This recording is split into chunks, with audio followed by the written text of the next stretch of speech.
Joining us right now, John McAfee, of course, founder of the McAfee antivirus software company. And we wanted to speak with Mr. McAfee because yesterday's news was stunning and very disturbing. Russian hackers, a crime ring in Russia amassed possibly 1.2 billion usernames and password combinations. Thanks for joining us, Mr. McAfee.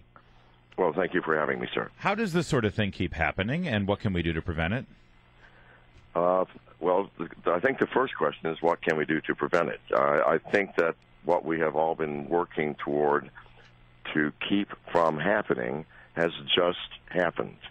1.2 billion. Think about it. There are only 5 billion people on the planet, 3 billion of which are in locations that have no access to the Internet. So over 70% of people online have now been violated.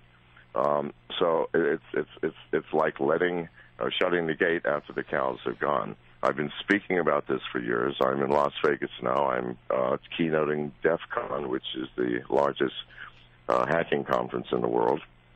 And I say it over and over. We have lost our privacy because we simply have not cared. Technology has made life more convenient, more fun, and because of that, we have allowed technology to control us rather than the reverse. Well, and you make a great point. I mean, I feel like every other month there's some kind of data breach, right? It's either the retailers or you have the Chinese hacking into our, it was the Pentagon, right, or parts of the Pentagon security system. I mean, it's just with regularity, the banks and everything. So, but really, we're incredibly vulnerable, right? So, but what's the game plan here? What should be the country's game plan working with the private sector to stop this? What can we do? Well, I think the first game plan is it is not in the interest of our economy. Privacy is not in the interest of our economy. Marketers want to know where we are, what we're doing, what we're buying, what we like and what we dislike, who we hang out with, where we like to go. Because by knowing that information, it is very easy to sell us stuff that we do not need. If we reverse this trend, the economy itself will have to readjust, and this is a painful process. This is the big issue. We all know we've lost our privacy, and without privacy, you have to ask yourself, are there any freedoms? Can you have freedom without privacy? I do not believe you can. And if we have no freedom, can we have humanity? This is a major issue facing the world today. Well, do we have the courage to stop it or not? Well, I mean, listen, these are all very large and deep issues that, as an individual, I think, listening to us have the discussion, it's overwhelming to think about the global issue here that needs to be handled. As an individual, what can a person do right now to protect themselves as much as possible? Well, the first and foremost thing is to become aware of what has happened. I mean, I developed a program in my company, Future Tense Systems, called D Central. D is in dog, Central. The program will run and tell you exactly what you have done in terms of giving permissions to applications. For example, every Bible reading application that I have run the program on, you have given permissions to turn on the phone, to turn on the microphone, to turn on your camera, to read your emails, to send all of your personal information to, among other things, Focus on the Family in Colorado Springs, the Baptist Church in Atlanta, Georgia. We don't even know these things. So while you're listening to the Bible being read, everything about you is being watched and transmitted. This is shocking. Not just this program, but almost every application. Well, yeah, I mean, you raised the Bible reading application because you would think that those were the more benign ones. So imagine what some of those other apps are doing. Well, right. Yeah.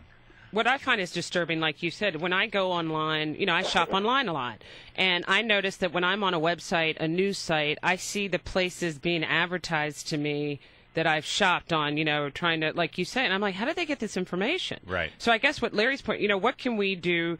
And Facebook makes it really hard to go in their application. I've opted out of receiving these ads, and yet I still receive them. Yes. Okay, as I said, the one thing you can do is you can download my app. It's a free program. It's called Decentral One. Okay. It's completely free. It doesn't stop running after 3 months. It doesn't ask you for anything. It merely tells you what you've done. You can then make a decision.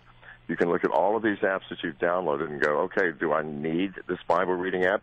Do I need the Bank of America app? By the way, the Bank of America online banking app does exactly the same thing. Do I need these things? And if you don't, delete them. Okay. John McAfee is our guest, and we're talking about the cybersecurity issue because of yesterday's revelation that a crime ring in Russia has gained access to over 1 billion email addresses and passwords, or usernames and passwords. You're an expert in this, obviously, John McAfee. You saw our response. This was Russia, an international incident, so we do look to our government to give us some kind of response since it is an international issue. What was the government's response, and what should they have done? Well, the government's response was absolutely nothing, as usual. Right. Well, I'm serious. I mean, no, I'm not trying to be cynical here.